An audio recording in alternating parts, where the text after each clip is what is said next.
Faites A, s'il vous plaît, faites A, comme ça, que je regarde un peu. Ah oui, oui, effectivement, je vois que vous avez mal digéré votre code que vous avez fait hier soir. Et bien sûr, bah, vous le savez, hein, l'IA est là pour vous aider. Alors, elle vous remplacera peut-être un jour, mais en attendant, elle peut vous permettre de faire plein de choses. Alors, moi, c'est Corben, et je suis très content de vous retrouver pour cette nouvelle vidéo. Alors, de quoi on va parler aujourd'hui? Eh ben, je vais vous parler d'un projet open source que vous pouvez auto-héberger sur votre machine ou utiliser tout simplement en ligne, hein, qui se compose d'une extension Chrome, Firefox ou Edge, hein, selon ce que vous voulez, et qui permet en un seul clic en fait d'extraire tout le code source d'un dépôt GitHub pour ensuite l'intégrer dans un prompt et faire ce que vous voulez. Donc c'est un format qui est vraiment optimisé pour les LLM afin que le chat GPT ou le Claude ou peu importe ce que vous utilisez puisse bien comprendre de quoi il en retourne sur tel ou tel dépôt Git. Alors je vous partage mon écran et puis on va regarder ça ensemble. Donc ça s'appelle Git Ingest.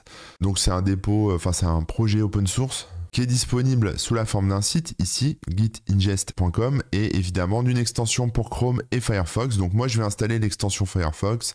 Voilà, je fais ça. Bon, je l'avais déjà installée. Parfait. Elle est ici, là-haut, derrière ma tête, là, Git Ingest. Là-dedans, où il n'y a pas grand-chose à faire, en fait, hein. Vous pouvez mettre le service URL, donc en fait, l'URL du Git Ingest que vous avez. Donc ça, c'est le site officiel, on va dire. C'est la démo officielle. Mais si vous l'hébergez chez vous, bah, vous pouvez mettre votre propre URL ici, c'est pas un souci. On verra après comment on lance directement sur sa machine avec Docker notamment, donc ça peut tourner sur un NAS, etc. Bref, c'est assez cool, je vais vous montrer. Je vais prendre l'un de mes dépôts que j'avais créé pour un peu le 1er avril qui s'appelle Bitcoin Recovery, c'est pour récupérer sa clé privée Bitcoin, 1er avril hein, j'ai dit. Et donc là vous avez le choix, soit vous mettez l'URL ici, directement sur le site et vous cliquez sur Ingest, soit vous aurez un petit bouton ici, là, Open in Git Ingest, ici, qui s'intègre directement au dépôt. Donc voilà, il est là, je clique dessus, et ça appelle en fait Git Ingest avec directement ce qu'il faut dedans. Donc là, j'ai plusieurs choix. Donc j'ai l'URL, ok, c'est cool, le dépôt.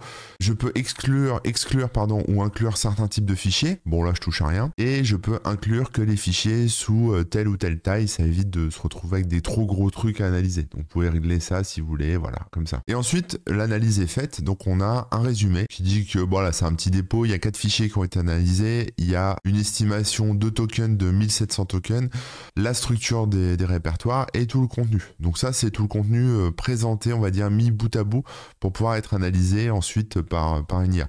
Donc là, par exemple, si je fais copy all, et bien ensuite, je peux aller sur mon LLM préféré, lui dire par exemple, aide-moi à moderniser ce code, ou plutôt ce projet, on va dire. Comme ça, vous pouvez le faire sur ChatGPT, vous le faites comme vous voulez, et vous collez votre texte que vous avez récupéré côté Git Ingest. Ça permet comme ça d'éviter de devoir copier-coller plein de fichiers différents, d'exporter les trucs un par un. Là, ça exporte tout. Bon, là, il va me moderniser directement le truc. Donc, voilà, il fait une analyse du code legacy et me dit comment je peux analyser ça. Donc là, après, j'aurai sûrement un petit résumé qui m'explique ce qu'il a changé.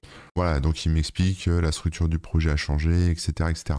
Maintenant, je peux lui demander autre chose. Je peux lui dire, écris-moi un article de blog sur ce projet. Et puis je colle mon code et c'est parti, il me fait le petit article. Voilà, donc en fait cet outil, il est très basique, hein, mais c'est juste une bonne aide, je trouve, pour les développeurs, c'est pour ça que je vous en parle, pour justement pouvoir faire des exports complets d'un projet open source, peu importe lequel, d'un projet qui est sur GitHub en tout cas, que ce soit votre propre projet ou les projets des autres, parce que ça va vous permettre en fait de faire de l'analyse de code legacy pour vous aider à mieux le comprendre, à le moderniser, etc., comme ce que je viens de vous montrer. Vous pouvez faire de la revue de code automatisée pour avoir un avis sur d'éventuels pull requests, par exemple. Donc, c'est des choses que vous pouvez intégrer, automatiser, etc.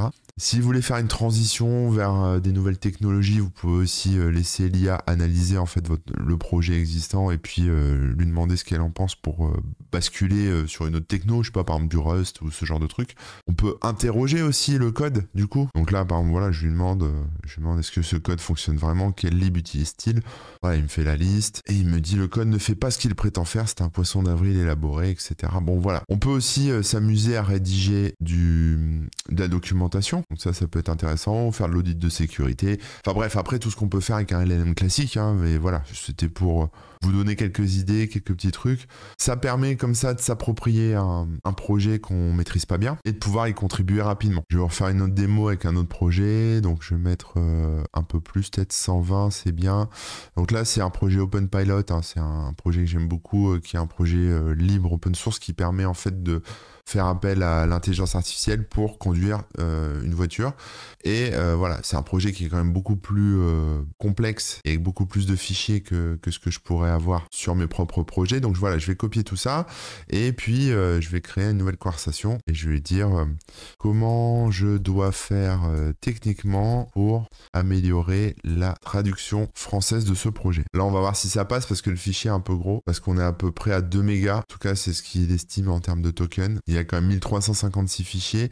J'ai réussi à le faire passer visiblement. On va voir, mais ça a l'air assez costaud. Pendant que ça mouline côté Claude, je vais faire la même chose côté ChatGPT. Donc, je vais coller le code et je vais leur poser la même question. Comment dois-je faire techniquement pour améliorer la traduction française de ce projet, par exemple. Voilà, et on va le laisser bosser. Alors, O1, je vais vous donner une petite astuce aussi pour les gens qui ont O1 et O1 Pro qui l'utilisent. Il marche un peu différemment des versions 4.0 et puis même de Claude.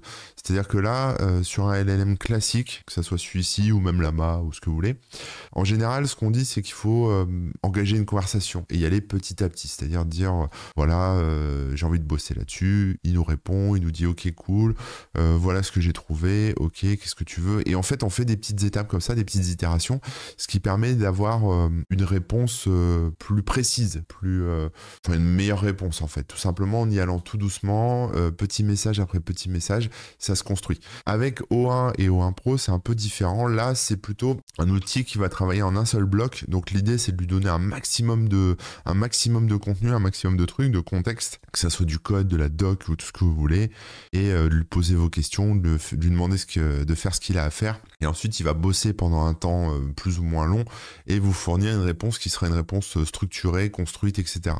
Donc avec O1 et O1 Pro, on est moins dans la conversation, on est plus dans on lui balance tout et voilà, on est plus dans ce truc-là, on lui balance tout et on obtient une réponse construite. Donc voilà, c'est marrant, là j'ai les deux côte à côte. Donc voilà, donc il me dit, bah voilà, pour contribuer à la traduction française, voici comment faire, blabli, blabla. Donc il a quand même compris, il a été lire la doc, il a accès au code, il sait où se trouvent les fichiers, il me dit comment je dois faire, quel commit, etc. Voilà, donc ça c'est plutôt cool. Et on va voir si O1 me fournit notre réponse. Et là j'ai automatiquement, j'ai tout de suite en fait un truc beaucoup plus long, beaucoup plus construit. Donc là la réponse sera mieux. Hein. Je suis sur O1 Pro. O1 Pro c'est un cran un petit peu supérieur à Claude 3.5 Sonnet. Donc forcément, voilà, j'ai plus de détails, plus de qualité. Voilà. Donc à partir comme ça du code que j'ai extrait très rapidement, vous l'avez vu avec Git Ingest, pas sur du Ingest ou Ingest ou bon, peu importe, mais l'ingestion du Git là m'a permis comme ça d'avoir, sans me prendre la tête, quelque chose de correct côté ChatGPT ou Claude. Juste ça me permet de coller tout le code d'un coup. Et alors comment est-ce qu'on héberge ça sur sa propre machine? Je vais vous montrer. Vous allez lancer Docker et je vais voir un petit terminal et je vais cloner en fait le dépôt. Je vais me placer dedans, donc cd git ingest et mon Docker est lancé comme vous pouvez voir. Et je vais construire l'image avec la commande docker build-t git ingest. Voilà, ça va construire en fait l'image du projet. Donc ça c'est avec l'interface comme vous l'avez vu, etc. Très sympa. L'outil peut s'utiliser aussi de deux autres façons, je vous montrerai après. Soit en package Python pour pouvoir l'intégrer à vos propres projets pour extraire du code directement de GitHub et en ligne de commande également. Voilà, et maintenant je vais lancer le projet. Alors je tente ma chance sur le port 8000, ça a l'air de rouler, donc je vais faire localhost 2.8000. Voilà, et là je suis en local, je suis voilà, sur mon propre ordinateur, j'ai l'interface, je peux l'utiliser. C'est ça toute la force de ce projet, c'est qu'il est open source, on peut le mapper avec l'extension que je vous ai montré tout à l'heure.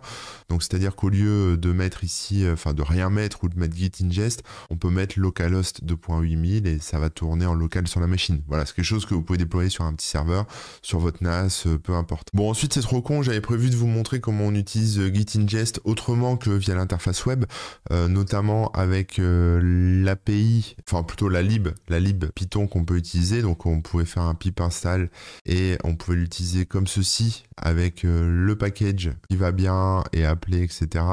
On l'a aussi en ligne de commande. Mais j'ai fait des tests de mon côté et pour l'instant c'est buggé. Donc je pense que le code source a un petit bug pour l'instant dans ce qu'il propose, mais j'imagine que ce sera corrigé bientôt. Ou alors vraiment j'ai pas eu de bol, mais j'ai testé plein de solutions différentes, plein de trucs.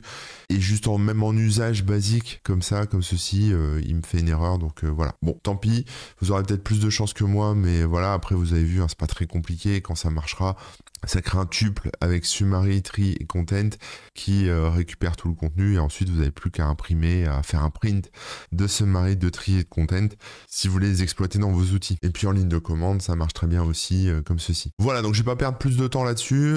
C'était une vidéo rapide pour un outil que je trouve assez cool, qui je le répète permet d'extraire en fait tout le contenu d'un dépôt GitHub et puis d'en nourrir un LLM, donc un grand modèle de langage pour de l'analyse, de la réécriture, de la recherche de bugs, etc., etc.